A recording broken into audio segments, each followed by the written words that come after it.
नमस्कार मित्रांनो, या विशाल संसार सागरात प्रत्येक मनुष्य सुख शोधत फिरतो. कोणी धनात शोधतो, कोणी सत्तेत शोधतो, तर कोणी नात्यात समाधान शोधतो. पण खरे समाधान जे आहे ते केवळ भक्तीत, श्रद्धेत आणि धर्ममार्गावर चालण्यातच दडलेले असते.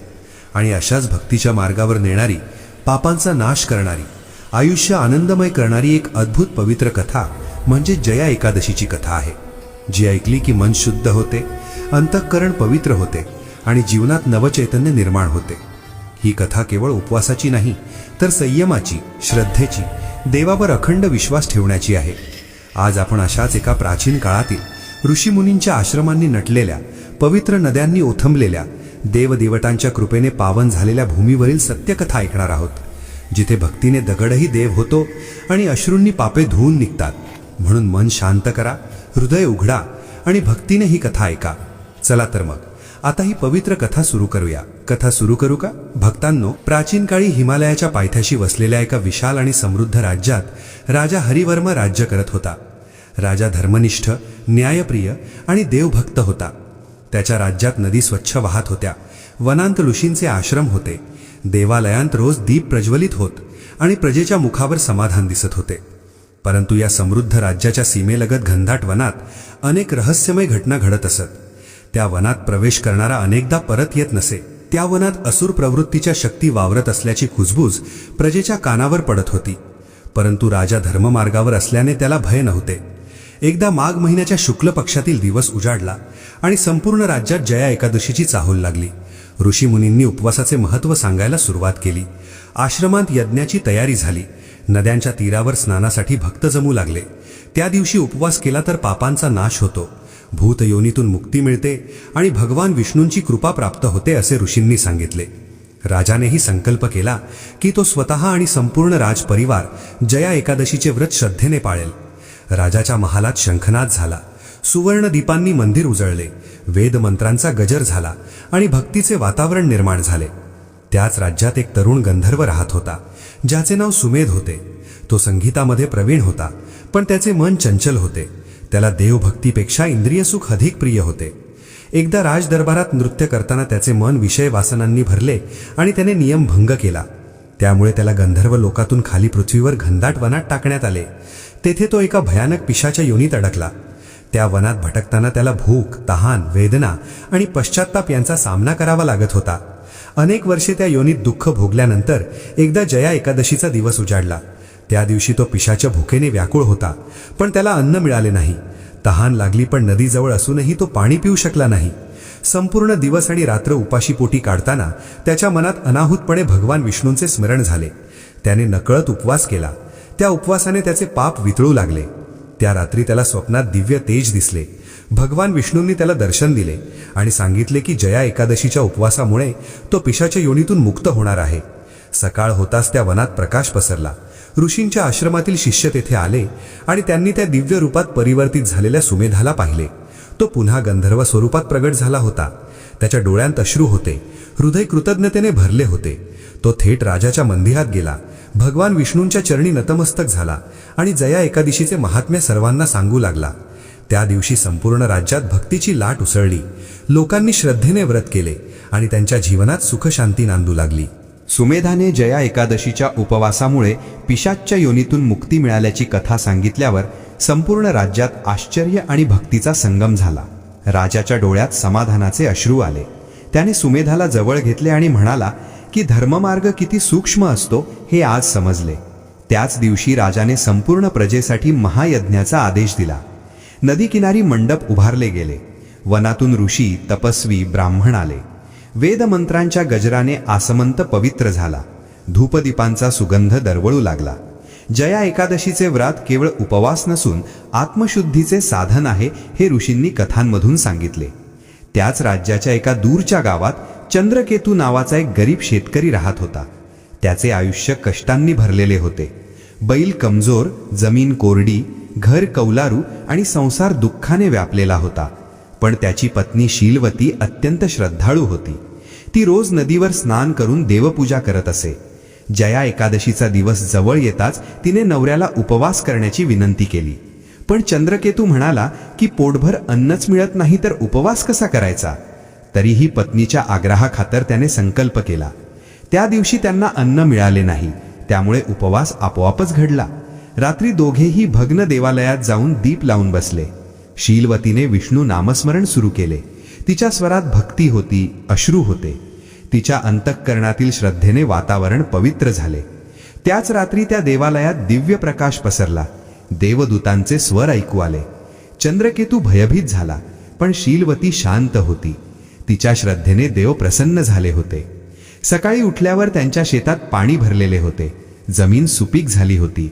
बैलांना बळ आले होते. काही दिवसांतच त्यांचे जीवन बदलू लागले. या घटनेची वार्ता राज्यभर पसरली. लोक जया एकादशीचे महत्त्व अधिक श्रद्धेने पाळू लागले. दरम्यान राजाच्या सीमेलगत असलेल्या त्या घनदाट वनात अजूनही काही असुर प्रवृत्तीच्या शक्ती वावरत होत्या. त्या शक्तींना भक्तीचा वाढता प्रभाव सहन होत नव्हता. त्यांनी आश्रमांवर संकट आणण्याचा कट रखला. एके रात्री ऋषींच्या आश्रमावर भयावह अंधार पसरला. पशुपक्षी घाबरून ओरडू लागले. ऋषींनी ध्यानस्थ होऊन विष्णूचे स्मरण केले. त्याच क्षणी आकाशातून दिव्य तेज उतरले. जया एकादशीच्या व्रताचे तेज त्या असुर शक्तींना जाळू लागले. त्यांना वन सोडून पळावे लागले. सकाळी आश्रमात शांती पसरली. ऋषींनी शिष्यांना सांगितले की भक्ती आणि व्रत यांची शक्ती तलवारीपेक्षा मोठी असते. राजाला ही घटना कळताच त्याने वनातील आश्रमांना संरक्षण देण्याची व्यवस्था केली. त्या काळात राजाची कन्या पद्मावती विवाहयोग्य झाली होती. अनेक राजे विवाहासाठी आले, पण राजाने धर्मनिष्ठ आणि विष्णुभक्त राजालाच पसंती दिली. विवाह माघ शुक्ल द्वादशीला ठरला, जया एकादशीच्या दुसऱ्या दिवशी. त्यामुळे विवाहपूर्वी सर्वांनी उपवास केला. त्या विवाह सोहळ्यात देवदेवतांची कृपा स्पष्ट दिसत होती. नद्यांचे पाणी शांत होते. आकाश स्वच्छ होते. मंगलवाद्य निनादत होती. त्या दिवशी अनेकांनी संकल्प केला की आयुष्यभर जया एकादशीचे व्रत सोडणार नाहीत. सुमेध गंधर्वाने आपल्या संगीताने विष्णूची स्तुती गायली. त्याच्या स्वरात पश्चात्ताप आणि कृतज्ञता होती. ऋषी म्हणाले की जया एकादशी केवळ पापांचा नाश करत नाही, तर जीवनाला योग्य दिशा देते. जो मन, वाणी आणि कर्माने शुद्ध राहतो त्यांना देव कधीही दूर ठेवत नाही. या सर्व घटनांनी राज्यात धर्माचा पाया अधिक मजबूत झाला. प्रजेच्या मनात श्रद्धा रुजली आणि प्रत्येक जया एकादशी हा दिवस राज्यासाठी उत्सवाचा झाला. राज्यात जया एकादशीचा महिमा वाढत असतानाच काळाच्या ओघात एक वेगळीच परीक्षा समोर उभी राहिली. धर्म फोफावू लागला की अधर्म डोकेवर काढतोच. त्या घनदाट वनाच्या पलीकडे कालनेमी नावाचा एक अत्यंत क्रूर असुर आपली शक्ती वाढवत होता. तो तपश्चर्येने वरदान मिळवलेला, मायावी आणि धर्माचा कट्टर शत्रू होता. त्याला कळले की जया एकादशीमुळे लोक विष्णुभक्त होत आहेत, पापांपासून मुक्त होत आहेत. त्यामुळे त्याची सत्ता कमी होणार होती. त्याने आपल्या मायावी शक्तीने अनेक साधूंना भ्रमात पाडण्याचा प्रयत्न केला. काही ठिकाणी उपवास मोडण्याचे षडयंत्र रचले. लोकांच्या मनात भीती निर्माण केली. एके दिवशी माघ शुक्ल एकादशीच्या पूर्वसंध्येला त्याने भयंकर वादळ निर्माण केले. नद्या खवळल्या. वनांत अंधार पसरला. लोक भयभीत झाले. काही जणांनी उपवासाचा संकल्प सोडायचा विचार केला. पण त्यावेळी वृद्ध ऋषी वेदव्यासांचे शिष्य महामुनी भार्गव आश्रमातून बाहेर आले. त्यांनी प्रजेला धैर्य दिले आणि सांगितले की संकट हे श्रद्धेची परीक्षा घेण्यासाठीच येते. जो या दिवशी संयम राखतो त्यालाच खरी कृपा मिळते. भार्गव मुनी स्वतः नदीकिनारी ध्यानस्थ बसले. त्यांनी विष्णू सहस्रनामाचा जप सुरू केला. त्यांच्या तपश्चर्येच्या तेजाने वातावरण बदलू लागले. वादळ शांत झाले. अंधार विरघळला. लोकांच्या मनातील भय दूर झाले. त्याच रात्री कालनेमी असुराने भार्गव मुनींवर आक्रमण करण्याचा प्रयत्न केला, पण जया एकादशीच्या व्रताच्या तेजामुळे त्याची मायावी शक्ती निष्प्रभ झाली. त्याचे शरीर थरथर कापू लागले. त्याने पहिल्यांदाच भक्तीची ताकद अनुभवली. दुसरीकडे राजाच्या महालातही त्या रात्री दीप अखंड तेवत होते. राजाने उपवास करून संपूर्ण रात्र विष्णू ध्यानात घालवली होती. राणी आणि राजकन्या पद्मावतीही स्तोत्रपाठ करत होत्या. पहाटेच्या वेळी राजाला स्वप्नात भगवान विष्णूंचे दर्शन झाले. त्यांनी सांगितले की जया एकादशीचा धर्म जो टिकवेल त्याचे राज्य अढळ राहील, पण अहंकार आल्यास सर्व काही नष्ट होईल. राजा जागा झाला तेव्हा त्याच्या अंगावर रोमांच उभे राहिले. त्याने त्वरित संपूर्ण राज्यात धर्मसभा बोलावली. ऋषी, साधू, प्रजेचे प्रमुख उपस्थित राहिले. राजाने आपल्या स्वप्नाची कथा सांगितली आणि जया एकादशीचे नियम अधिक काटेकोरपणे पाळण्याचा संकल्प घेतला. त्या सभेत सुमेध गंधर्व उभा राहिला. त्याने सांगितले की भोगातून भक्तीकडे येणे सोपे नाही, पण एकदा मन शुद्ध झाले की देव दूर राहत नाही. त्याचे शब्द ऐकून अनेक तरुणांचे डोळे पाणावले.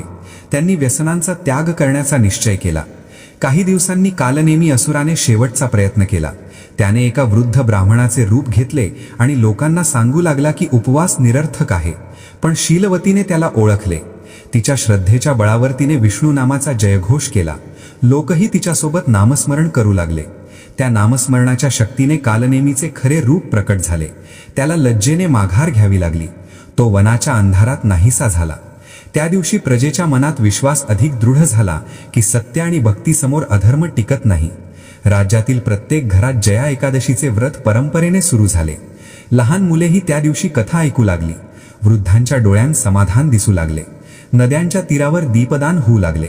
मंदिरांत घंटानाद अखंड सुरू राहू लागला. भार्गव मुनींनी सांगितले की जो या दिवशी केवळ अन्न त्याग करत नाही तर वाईट विचारांचाही त्याग करतो, तोच खरा व्रती आहे. या उपदेशाने लोकांचे जीवन बदलू लागले. राजाचे राज्य अधिक समृद्ध झाले. पण त्याचवेळी नियतीने अजून एक परीक्षा तयार ठेवली होती, जी पुढे जया एकादशीच्या महिम्याला संपूर्ण भूमंडळावर प्रसिद्ध करणार होती. राज्यात भक्तीची ज्योत तेवत असतानाच काळाने एक गंभीर वळण घेतले. कारण राजा हरिवर्मा वृद्ध होत चालला होता आणि राज्याची जबाबदारी पुढे कोण सांभाळणार ह्याची चिंता सर्वांनाच सतावत होती. राजपुत्र लहानपणीच दिवंगत झाल्याने राजकन्या पद्मावतीच वारसदार ठरणार होती. पद्मावती बुद्धिमान, धर्मनिष्ठ आणि विष्णुभक्त होती. पण स्त्री राज्य करू शकते का ह्या विषयावर काही सरदारांच्या मनात शंका निर्माण झाली. त्या शंकांचे बीज अधर्माच्या दिशेने झुकणाऱ्या काही महत्वाकांक्षी सरदारांनी पेरले. त्यांनी गुप्तपणे सभा घेऊन राजवटीत अस्थिरता निर्माण करण्याचा प्रयत्न सुरू केला. त्याच काळात एक भीषण दुष्काळ पडला. नद्या आटू लागल्या, जमिनीला तडे जाऊ लागले, प्रजेचे हाल वाढले. काही लोकांच्या मनात देवावरचा विश्वास डगमगू लागला. तेव्हा भार्गव मुनींनी सर्वांना एकत्र बोलावले आणि सांगितले की हा दुष्काळ अधर्माचा परिणाम नसून संयमाची परीक्षा आहे. त्यांनी जया एकादशीला सामूहिक व्रत करण्याचा संकल्प सुचवला. राजानेही संपूर्ण राज्यासोबत उपवास करण्याची घोषणा केली. त्या दिवशी प्रजेने पाण्याशिवाय उपवास केला. मंदिरांत अखंड नामस्मरण सुरू झाले. पद्मावतीने स्वतः नदी किनारी बसून विष्णू स्तोत्र पठण केले. तिच्या डोळ्यांत करुणा होती, हृदयात प्रजेबद्दल ममत्व होते. तिच्या भक्तीने वातावरण भारावून गेले. त्या रात्री आकाशात ढग जमा होऊ लागले. वीज चमकली, पण भीती नव्हती. पहाटेच्या वेळी मुसळधार पाऊस सुरू झाला. नद्या पुन्हा वाहू लागल्या. शेतांमध्ये पाणी साचले. प्रजेच्या मुखावर आनंद फुलला. सर्वांनी हा चमत्कार जया एकादशीच्या कृपेमुळे झाला असे मानले. परंतु काही भ्रष्ट सरदारांनी हा प्रसंगही आपल्या स्वार्थासाठी वापरण्याचा प्रयत्न केला. त्यांनी लोकांत कुजबूज सुरू केली की हे सर्व योगायोग आहेत, देवाची कृपा नसते. त्यांच्या शब्दांनी काही दुर्बल मनांची श्रद्धा डळमळली. त्याचवेळी कालनेमी असुराचा एक अनुयायी मायावी राक्षस दंभक गुप्तपणे राज्यात शिरला. त्यांनी सरदारांच्या मनात विष पेरले. पद्मावतीला हटवून स्वतःची सत्ता स्थापण्याचे स्वप्न त्यांना दाखवले. जया एकादशीच्या दिवशीच राजदरबारात उठाव करण्याचा कट रचण्यात आला. पण नियतीने वेगळेच ठरवले होते. त्या दिवशी पद्मावतीने कठोर उपवास केला होता. ती रात्रभर जागरण करत होती.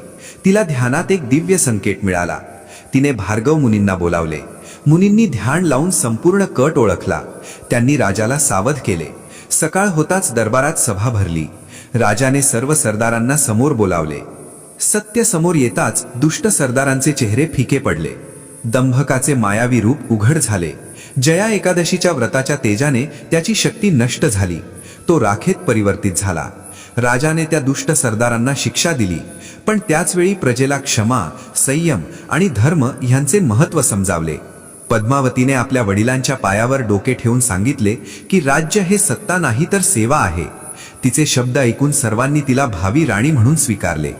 त्या दिवसानंतर पद्मावतीच्या नावाने आश्रम, मंदिरे आणि जलकुंड उभारले गेले. जया एकादशीचा दिवस केवळ उपवासाचा नव्हे तर सत्याचा, न्यायाचा आणि निस्वार्थ सेवेचा दिवस म्हणून ओळखला जाऊ लागला. सुमेध गंधर्वाने आपल्या गीतांतून ही कथा दूर दूरपर्यंत पोहोचवली. वनांतील ऋषी, पर्वतांवरील तपस्वी आणि नद्यांच्या तीरावरील भक्त सगळे जया एकादशीच्या महिम्याने एकत्र बांधले गेले आणि त्या दिवसापासून राज्यात धर्माचा प्रकाश अधिक तेजस्वी झाला.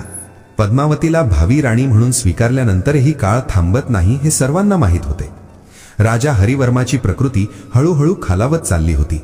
त्याचे शरीर थकले होते, पण मन अजूनही धर्मचिंतनात रमलेले होते. तो रोज सकाळी नदीकिनारी जाऊन स्नान करत असे. विष्णूच्या मूर्तीसमोर बसून दीर्घ काळ ध्यान लावत असे. एका सकाळी जया एकादशीच्या आधीच्या दिवशी त्याने पद्मावतीला जवळ बोलावले. तिच्या डोक्यावर हात ठेवून सांगितले की राज्य, प्रजा आणि धर्म यांची सेवा हीच खरी राजभूषणे आहेत. सत्तेचा मोह टाळ आणि सदैव सत्याच्या बाजूने उभी राहा. पद्मावतीच्या डोळ्यात अश्रू तरळले. तिने वडिलांच्या चरणी वाकून जया एकादशीचे व्रत आयुष्यभर पाळण्याचा संकल्प केला. त्या रात्री राजा शांत झोपेत गेला. पहाटेच्या वेळी त्याच्या प्राणांनी देहाचा त्याग केला. संपूर्ण राज्य शोकसागरात बुडाले. मंदिरांच्या घंटा मंद झाल्या.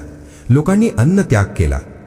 पण भार्गव मुनींनी सर्वांना समजावले की हा शोक नव्हे तर धर्मनिष्ठ राजाचा उत्सव आहे. कारण जया एकादशीच्या पवित्र काळात देहत्याग करणाऱ्याला विष्णू लोक प्राप्त होते. राजाचे अंतिम संस्कार नदी किनारी वेदमंत्रांनी पार पडले. आकाशात क्षणभर दिव्य प्रकाश पसरला आणि सर्वांच्या मनाला समाधान मिळाले. काही दिवसांनी पद्मावतीचा राज्याभिषेक ठरवण्यात आला, तोही माघ शुक्ल द्वादशीला, जया एकादशीच्या व्रतानंतर. त्या दिवशी संपूर्ण राज्य उपवासात होते. मंदिरांत अखंड नामस्मरण सुरू होते. पद्मावती साध्या वस्त्रांत, कपाळावर चंदन, डोळ्यात करुणा आणि आत्मविश्वास घेऊन सिंहासनावर बसली. तिच्या हातात तलवार नव्हे तर धर्मग्रंथ होता. हे दृश्य पाहून प्रजेच्या मनात आदर निर्माण झाला. पद्मावतीने राज्याभिषेकानंतर पहिली आज्ञा दिली, ती म्हणजे वनांतील आश्रम, नद्यांचे तीर आणि मंदिरे यांचे संरक्षण. तिने जया एकादशीच्या दिवशी अन्नदानाऐवजी ज्ञानदान आणि करुणादान करण्याची प्रथा सुरू केली. गरिबांना वस्त्र, वृद्धांना आधार आणि अनाथांना आश्रय दिला जाऊ लागला. त्या काळात दूरवरच्या प्रदेशातून अनेक लोक या राज्यात येऊ लागले, कारण येथे न्याय, शांती आणि भक्ती नांदत होती. पण प्रत्येक उजेडामागे सावली असतेच. कालनेमी असुर पूर्णपणे नष्ट झाला नव्हता. त्याची शक्ती क्षीण झाली होती, पण अहंकार जिवंत होता. त्याने समुद्रापलीकडील अंधकारमय प्रदेशात जाऊन पुन्हा तपश्चर्या सुरू केली. त्याचा उद्देश एकच होता, जया एकादशीच्या महिम्याला कलंक लावणे. त्याने देवभक्तीचे रूप घेऊन काही भोंदू साधू तयार केले. हे साधू लोकांना चुकीच्या मार्गावर नेऊ लागले. उपवासाच्या नावाखाली अहंकार वाढवू लागले. काही ठिकाणी लोकांमध्ये भेद निर्माण होऊ लागले. ही वार्ता पद्मावतीपर्यंत पोहोचताच तिने भार्गव मुनींना बोलावले. मुनींनी सांगितले की खरा धर्म शांत असतो. गोंगाट करणारा धर्म हा अहंकाराचा असतो. त्यांनी पद्मावतीला स्वतः प्रजेच्या मध्ये जाऊन उपदेश करण्याचा सल्ला दिला. पद्मावतीने वेश बदलून गावोगावी प्रवास सुरू केला. बैलगाडीने ती नदी, वन, डोंगर पार करत लोकांशी बोलू लागली. ती त्यांना सांगू लागली की जया एकादशीचा अर्थ स्वतःला श्रेष्ठ समजणे नसून स्वतःला शुद्ध करणे आहे. तिच्या साध्या शब्दांनी लोकांची मने जिंकली. भोंदू साधूंचे खरे रूप उघड झाले. त्यांचा प्रभाव कमी होऊ लागला. एका गावात पद्मावतीला एक वृद्ध स्त्री भेटली. ती म्हणाली की उपवासातही जर मन दुष्ट असेल तर त्याचा उपयोग नाही. हे शब्द ऐकून पद्मावतीला जाणवले की खरा धर्म प्रजेच्या साधेपणात आहे. ती परत राजधानीत आली तेव्हा राज्य अधिक एकसंध झाले होते. जया एकादशीचा दिवस आता केवळ विधी नव्हता तर आत्मपरीक्षणाचा दिवस बनला होता. लोक त्या दिवशी आपली चूक मान्य करून सुधारण्याचा संकल्प करू लागले आणि अशा प्रकारे पद्मावतीच्या राज्यात जया एकादशीचा महिमा अधिक गहिरा होत गेला, जो पुढे अजून एका अद्भुत घटनांनी उजळणार होता. पद्मावतीच्या प्रवासानंतर राज्यात शांतता नांदत असली तरी नियतीने अजून एक गूढ पडदा उचलला होता. कारण समुद्रापलीकडे तपश्चर्या करत असलेला कालनेमी असुर आता अधिक कपटी झाला होता. त्याने थेट युद्धाचा मार्ग न निवडता लोकांच्या मनात शंका निर्माण करण्याचा मार्ग स्वीकारला. त्याने काही मायावी गंधर्वांना आपल्या बाजूने वळवले आणि त्यांच्या मार्फत अशा कथा पसरवू लागला की जया एकादशीचे व्रत केवळ राजसत्तेचे साधन आहे. देव नव्हे तर माणसेच लोकांना नियंत्रित करतात. या कुजबुजीचा परिणाम काही दूरच्या प्रदेशांत दिसू लागला. काही लोक उपवास टाळू लागले तर काही जण उपवास करताना मनात द्वेष बाळगू लागले. ही बातमी राजधानीत पोहोचताच पद्मावती चिंतित झाली. तिने भार्गव मुनींना विचारले की अशा सूक्ष्म अधर्माचा सामना कसा करायचा. तेव्हा मुनींनी सांगितले की शस्त्राने नव्हे तर उदाहरणाने. त्यांनी सुचवले की जया एकादशीच्या दिवशी स्वतः राणीने राजवैभव सोडून सामान्य भक्तासारखे जीवन जगावे. पद्मावतीने हा सल्ला स्वीकारला. माघ शुक्ल एकादशीच्या दिवशी तिने राजवस्त्रे न घालता साधे वस्त्र परिधान केले. कोणालाही न सांगता ती पहाटेच नदीकाठी गेली. तेथे तिने इतर स्त्रियांसोबत स्नान केले, देवपूजा केली आणि दिवसभर मौन पाळले. तिच्या वागण्यात कुठलाही अभिमान नव्हता. ती संध्याकाळी एका लहानशा आश्रमात पोहोचली. त्या आश्रमात एक तरुण ऋषी राहत होता. त्याचे नाव आत्मदेव होते. तो अत्यंत तपस्वी होता, पण लोकांपासून दूर राहत असे. पद्मावतीने त्याच्याशी साध्या भक्तासारखा संवाद साधला. आत्मदेवाने सांगितले की देवाला उपवासापेक्षा शुद्ध अंतःकरण प्रिय आहे. पद्मावतीने मनोमन समाधान अनुभवले. त्याचवेळी कालनेमीच्या मायावी गंधर्वांनी त्या आश्रमाभोवती भ्रम निर्माण केला. अंधार, भीती आणि संशय पसरवण्याचा प्रयत्न केला. पण पद्मावती शांत राहिली. तिने विष्णू नामस्मरण सुरू केले. तिच्या आवाजात भीती नव्हती तर विश्वास होता. त्या नामस्मरणाच्या तरंगांनी मायावी भ्रम तुटू लागला. गंधर्वांचे खरे रूप उघड झाले आणि ते लज्जेने पळून गेले. आत्मदेव ऋषीला त्या क्षणी पद्मावतीची खरी ओळख कळली. तो तिच्या चरणी नतमस्तक झाला. पण पद्मावतीने त्याला थांबवले आणि म्हणाली की भक्तीसमोर राजा आणि प्रजा समान असतात. सकाळ होताच ही घटना आसपासच्या गावांत पसरली. लोकांना समजले की राणी स्वतः जया एकादशीचे व्रत कसे पाळते. त्यांच्यातील शंका विरघळू लागल्या. राजधानीत परतल्यावर पद्मावतीने कोणतीही घोषणा केली नाही, पण तिच्या कृतीची चर्चा सर्वत्र झाली. त्या वर्षी जया एकादशीच्या दिवशी लोकांनी केवळ अन्नत्यागच नव्हे तर अहंकार, द्वेष आणि असत्याचाही त्याग केला. कालनेमीला हे कळताच त्याचा संताप वाढला. त्याने ठरवले की पुढील जया एकादशीला तो स्वतः प्रगट होऊन भक्तीची परीक्षा घेईल. पण त्याला हे माहीत नव्हते की प्रत्येक परीक्षा भक्तीला अधिक मजबूतच करते. भार्गव मुनींनी ध्यानात पाहिले की पुढील काळात मोठे संकट येणार आहे. त्यांनी पद्मावतीला सावध केले आणि सांगितले की संकट टाळण्यासाठी नव्हे तर स्वीकारण्यासाठी तयार राहा. पद्मावतीने संपूर्ण राज्यात धर्मशिक्षण वाढवण्याचे आदेश दिले. मुलांना कथा, तरुणांना संयम आणि वृद्धांना आधार देण्याची परंपरा अधिक दृढ केली. सुमेध गंधर्वाने आपल्या संगीताने लोकांच्या मनात भक्तीची ज्योत जागी ठेवली. नद्यांच्या तीरावर रात्री जागरण होऊ लागले. वनांतील आश्रमांत दीप अखंड तेवत राहिले. या सर्वांमुळे राज्य एक अदृश्य कवचाने संरक्षित झाले आणि जया एकादशीचा पुढील दिवस एका महाभाराच्या शांत पण निर्णायक युद्धासारखा जवळ येऊ लागला. पुढील जया एकादशी जवळ येत असताना संपूर्ण राज्यात एक विलक्षण शांतता पसरली होती. जणू निसर्गही येणाऱ्या परीक्षेची चाहूल घेत होता. आकाश स्वच्छ होते, पण हवेत गूढ चाण जाणवत होता. पद्मावती दररोज पहाटे उठून नदीकाठी ध्यान करत होती. तिच्या मनात भय नव्हते तर कर्तव्याची जाणीव होती. भार्गव मुनींनीही तपश्चर्या वाढवली होती. आश्रमात येणाऱ्या प्रत्येकाला ते सांगत होते की येणारा काळ भक्तीची कसोटी पाहणार आहे. राजधानीतील लोकांनी त्यावर्षी जया एकादशीचे व्रत अधिक कठोरपणे पाळण्याचा निश्चय केला. काहींनी पाण्याचाही त्याग केला तर काहींनी मौन स्वीकारले. त्या दिवशी पहाटेपासूनच मंदिरात घंटानाद सुरू झाला. दीपांच्या रांगांनी रस्ते उजळले. स्त्रिया तुळशीपुढे प्रार्थना करत होत्या. पुरुष नदीत स्नान करून नामस्मरण करत होते. लहान मुलेही शांतपणे कथा ऐकत बसली होती. अशा भक्तिमय वातावरणात दुपारच्या सुमारास आकाश अचानक काळवंडले. सूर्य झाकोळला गेला. वारा वेगाने वाहू लागला. वनातील वृक्ष करकचून आवाज करू लागले. लोकांनी हे अपशकुन मानले नाही तर अधिक जोराने विष्णू नाम घेतले. त्याच वेळी कालनेमी असुर प्रचंड मायावी रूप धारण करून आकाशातून प्रगट झाला. त्याचे डोळे ज्वालांसारखे होते. त्याच्या गर्जना संपूर्ण राज्यात घुमली. तो ओरडून म्हणाला की आज तो पाहणार आहे कोणाची भक्ती खरी आहे आणि कोणाची खोटी. काही क्षण लोकांच्या मनात भीतीची लाट उठली, पण पद्मावती महालाच्या गच्चीवर उभी राहिली. तिने दोन्ही हात जोडून विष्णूचे स्मरण केले. तिचा आवाज शांत पण ठाम होता. तिने प्रजेला सांगितले की भीती हीच अधर्माची पहिली पायरी असते. जर मन स्थिर असेल तर कोणतीही मायावी शक्ती आपल्याला स्पर्श करू शकत नाही. तिचे शब्द ऐकताच लोक शांत झाले. भार्गव मुनींनी आश्रमातून बाहेर येऊन वेदमंत्रांचा उच्चार सुरू केला. सुमेध गंधर्वाने आकाशात उंच भरारी घेत भक्तिगीत गायला सुरुवात केली. त्या स्वरांनी वातावरणात अद्भुत कंपन निर्माण केले. कालनेमीने अनेक भ्रम निर्माण केले. कधी भयानक दृश्ये, कधी मोहक रूपे, पण लोकांनी डोळे मिटून नामस्मरण सुरू ठेवले. काही क्षणांनी असुराचा संताप वाढला.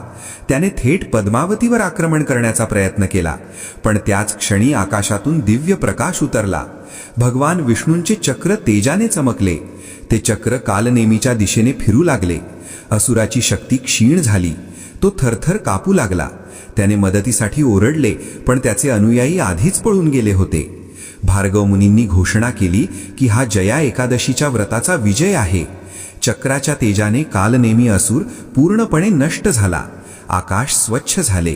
सूर्य पुन्हा तेजस्वी झाला. लोकांच्या डोळ्यात आनंदाश्रू आले.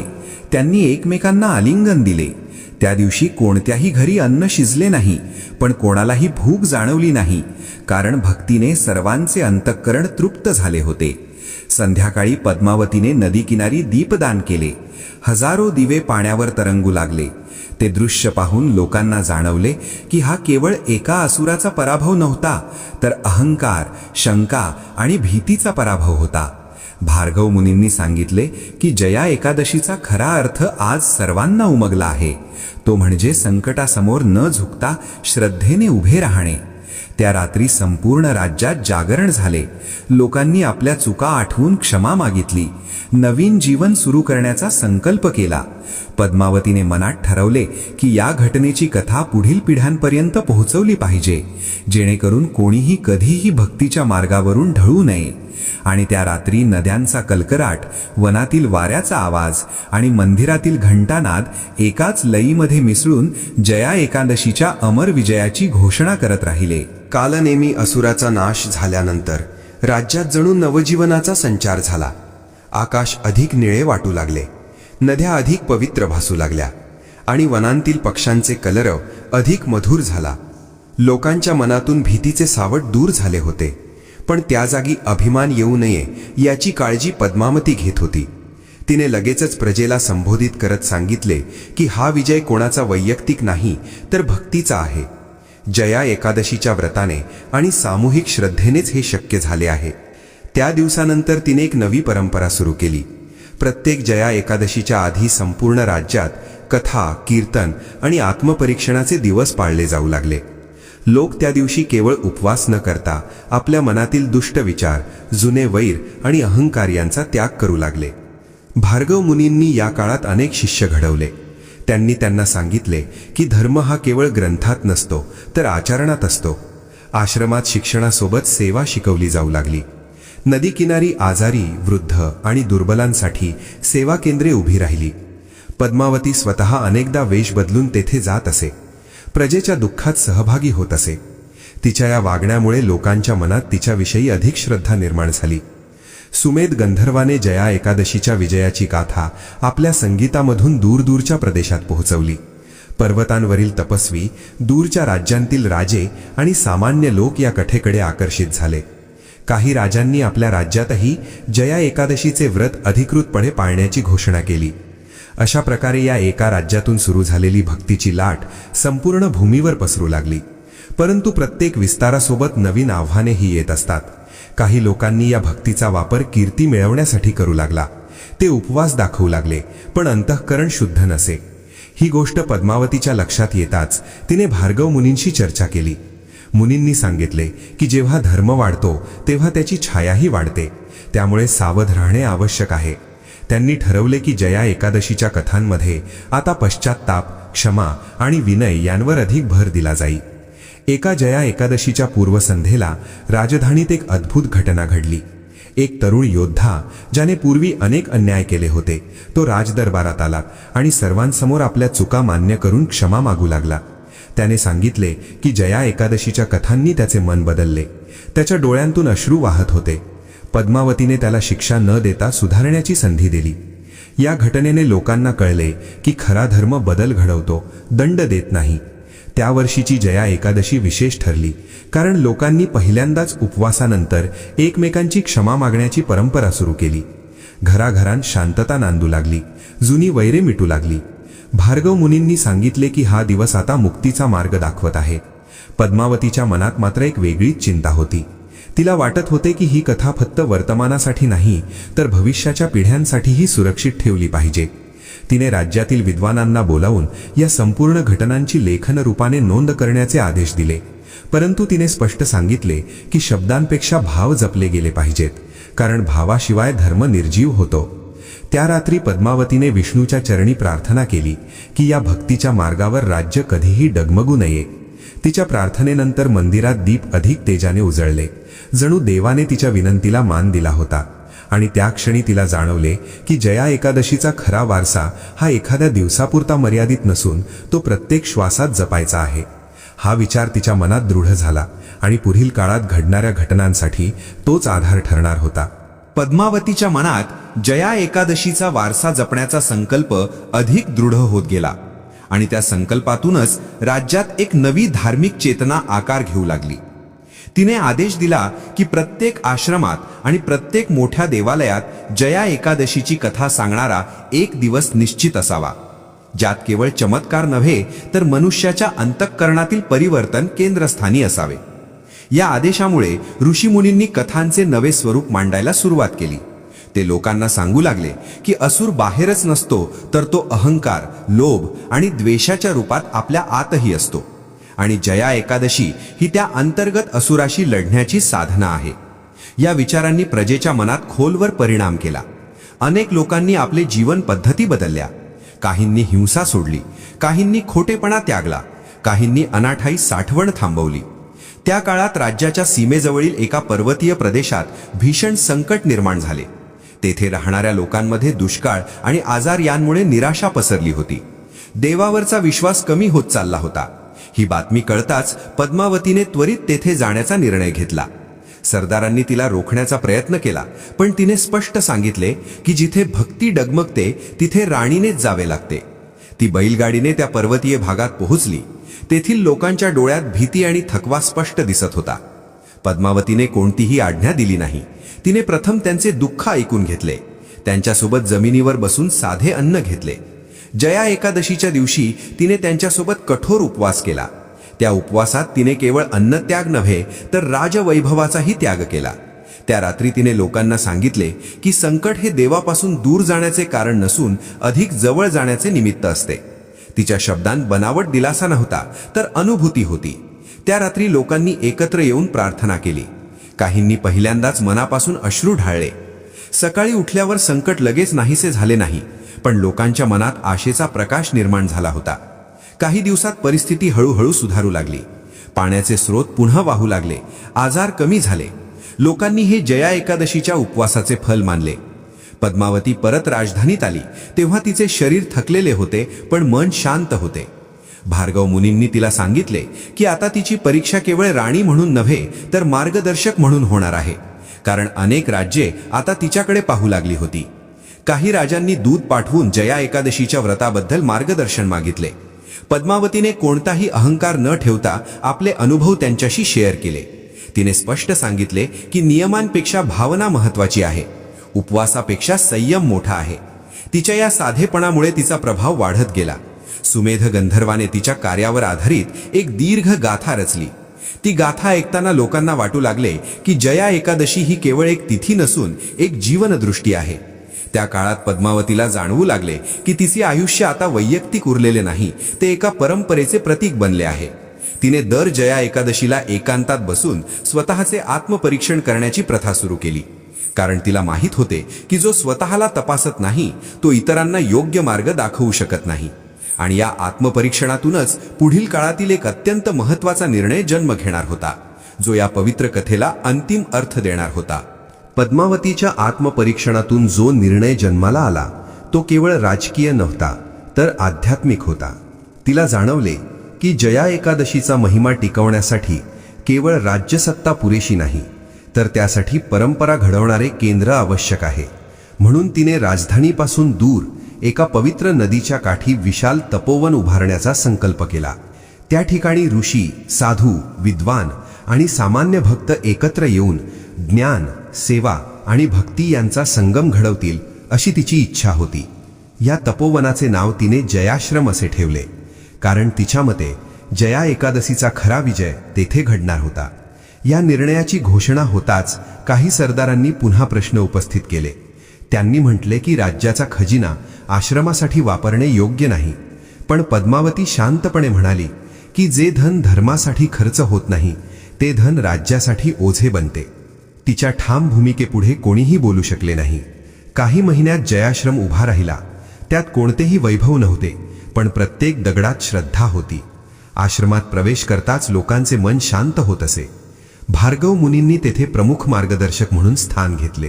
त्यांनी जया एकादशीच्या साधनेला नवे रूप दिले. उपवासासोबत स्वाध्याय, सेवा आणि मौन यांचा समावेश करण्यात आला. पद्मावती स्वतः अनेकदा तेथे जाऊन साध्या भक्तांसोबत बसत असे. कोणालाही तिच्या राणीपणाची जाणीव होऊ न देता ती शिकत असे. त्या काळात सुमेध गंधर्वाला एक अंतःप्रेरणा झाली. त्याने आपले संगीत केवळ गायनापुरते मर्यादित न ठेवता त्यातून साधना निर्माण केली. जयाश्रमात संध्याकाळी जेव्हा तो गात असे तेव्हा लोक ध्यानावस्थेत जात. त्यांच्या मनातील दुःख, क्रोध आणि भ्रम हळूहळू वितळू लागले. या तपोवनाची कीर्ती दूर दूरपर्यंत पसरली. काही लोक उपचारासाठी, काही मार्गदर्शनासाठी, तर काही केवळ शांततेसाठी येऊ लागले. पद्मावतीला हे पाहून समाधान वाटले, पण तिला एक भीतीही वाटत होती की भविष्यात कोणी या परंपरेचा गैरवापर करू नये. म्हणून तिने एक नियम ठरवला. जयाश्रमात कोणालाही श्रेष्ठत्वाचा अधिकार नसेल. तेथे येणारा प्रत्येक जण साधक असेल. हा नियम कठोर होता, पण आवश्यक होता. एकदा जया एकादशीच्या दिवशी एक गर्विष्ठ विद्वान तेथे आला. त्याने आपले ज्ञान दाखवण्याचा प्रयत्न केला, पण भार्गव मुनींनी त्याला शांतपणे सेवा करण्यास सांगितले. सुरुवातीला त्याला अपमान वाटला, पण दिवस अखेरीस त्याचे मन बदलले. त्याने नम्रतेने क्षमा मागितली. ही घटना पाहून पद्मावतीला खात्री पटली की परंपरा योग्य दिशेने चालली आहे. त्या वर्षीची जया एकादशी जयाश्रमात अत्यंत शांततेत साजरी झाली. कोणताही मोठा उत्सव नव्हता, पण अंतःकरणातील बदल स्पष्ट जाणवत होता. लोकांनी त्या दिवशी स्वतःशी प्रामाणिक राहण्याचा संकल्प केला. काहींनी आयुष्यभराचे अपराध कबूल केले, काहींनी शत्रूंशी समेट केला. पद्मावती त्या दिवशी नदीकाठी एकटी बसली होती. तिने मागे वळून पाहिले तेव्हा तिला जाणवले की तिचे आयुष्य एका उद्देशासाठी वापरले गेले आहे. तिच्या डोळ्यांत समाधानाचे अश्रू आले. त्या रात्री तिला स्वप्नात भगवान विष्णूंचे दर्शन झाले. त्यांनी तिला सांगितले की जया एकादशीचा खरा अर्थ तिने प्रत्यक्ष आचरणातून दाखवला आहे. आता ही परंपरा काळाच्या पलीकडे जाणार आहे. सकाळी उठल्यावर पद्मावतीने कोणालाही त्या दर्शनाची कथा सांगितली नाही, पण तिच्या चेहऱ्यावर एक वेगळे तेज होते. सर्वांना जाणवत होते की ही कथा आता पूर्णत्वाच्या दिशेने जात आहे. कारण ज्या दिवशी धर्म सत्ता न राहता श्वास बनतो त्या दिवशीच तो अमर होतो. आणि जया एकादशी त्या अमरतेच्या उंबरठ्यावर उभी होती. जयाश्रम उभा राहिल्यानंतर अनेक वर्षे शांततेत गेली. पण काळाच्या प्रवाहात पद्मावतीचे शरीर हळूहळू थकू लागले. तिचे केस पांढरे झाले, चेहऱ्यावर सुरकुत्या उमटल्या, तरी तिच्या डोळ्यांतील करुणा आणि तेज कधीच कमी झाले नाही. ती अजूनही प्रत्येक जया एकादशीला उपवास करत असे. नदीकाठी बसून दीर्घ काळ ध्यान करत असे. पण आता तिला जाणवत होते की तिची भूमिका हळूहळू संपत चालली आहे आणि परंपरेची धुरा इतरांच्या हातात सोपवण्याची वेळ आली आहे. तिने भार्गव मुनींना बोलावले आणि सांगितले की जयाश्रम आणि जया एकादशीची परंपरा आता एका व्यक्तीवर अवलंबून राहू नये. ती समाजाच्या श्वासात मिसळली पाहिजे. मुनींनी तिच्या या विचाराला अनुमोदन दिले आणि ठरवले की आश्रमातील सर्वोत्तम शिष्यांना मार्गदर्शक म्हणून तयार केले जाईल. त्यात आत्मदेव ऋषी, काही तरुण साधक आणि सेवाभावी गृहस्थ यांचा समावेश होता. पद्मावतीने त्यांना एकच उपदेश दिला की नियम बदलू शकतात, पण भाव कधीही बदलू देऊ नका. त्या काळात पद्मावतीचा पुत्र समान असलेला एक तरुण राजपुत्र, ज्याला तिने स्वतः घडवले होते, राज्यकारभार पाहू लागला. तोही तिच्यासारखाच धर्मनिष्ठ होता. त्यामुळे तिला समाधान होते की राज्य योग्य हातात आहे. एके दिवशी जया एकादशीच्या पूर्वसंध्येला पद्मावती जयाश्रमात आली. त्या रात्री तिने नेहमीप्रमाणे कोणालाही काही न सांगता मौन स्वीकारले. तिच्या चेहऱ्यावर विलक्षण शांतता होती. सकाळी पहाटेच्या वेळी ती नदीकाठी ध्यानस्थ बसलेली आढळली. तिचा श्वास अत्यंत मंद झाला होता आणि काही क्षणांतच तिने देहत्याग केला. तिच्या मुखावर भय नव्हते, तर स्मित होते. जणू ती कोणत्या तरी अंतर्मुख यात्रेवर निघून गेली होती. ही बातमी कळताच संपूर्ण राज्यात शोकाची लाट उसळली. पण हा शोक वेदनेचा नव्हता, तर कृतज्ञतेचा होता. लोकांनी सांगितले की जया एकादशीच्या व्रताने आयुष्य घालवणारी राणी त्या पवित्र तिथीच्या आसपास देह सोडून गेली. हेच तिच्या तपश्चर्येचे फल आहे. तिचे अंतिम संस्कार नदीकिनारी वेदमंत्रांच्या गजरात झाले. त्यावेळी आकाशात क्षणभर सुवर्ण प्रकाश पसरला. अनेकांनी ते दैवी चिन्ह मानले. जयाश्रमात त्या दिवशी कोणताही मोठा विधी झाला नाही. केवळ शांतता होती. साधक ध्यानात बसले होते. प्रत्येक जण आपल्या मनात पद्मावतीच्या शिकवणीचा विचार करत होता. भार्गव मुनींनी सर्वांना सांगितले की पद्मावती व्यक्ती म्हणून गेली असली तरी ती परंपरा म्हणून जिवंत आहे. तिचे आयुष्य हेच जया एकादशीचे सर्वात मोठे उदाहरण आहे.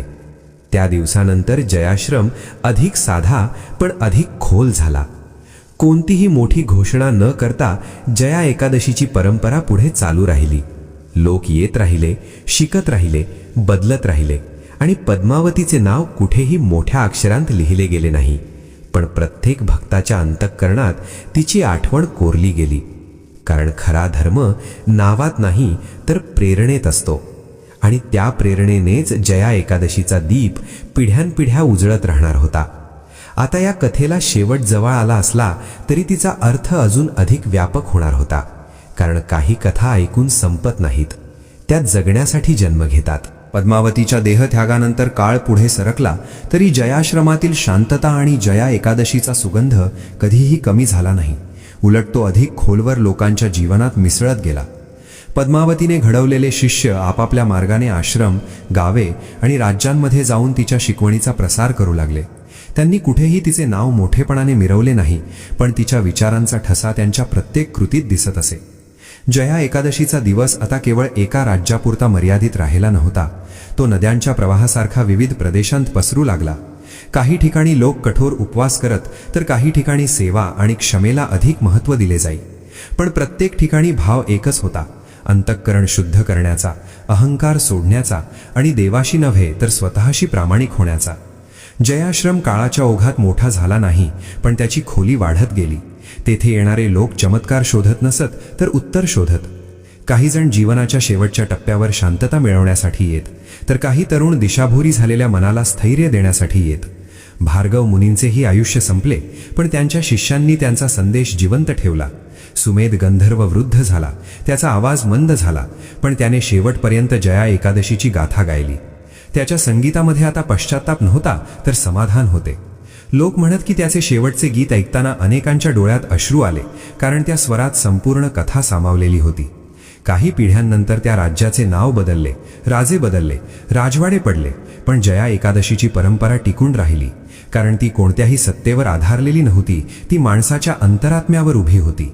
प्रत्येक पिढीत एखादी शीलवती, एखादा चंद्रकेतू, एखादा आत्मदेव जन्माला येत राहिला आणि त्यांच्या साध्या आयुष्यातून या व्रताचा अर्थ पुढे जात राहिला.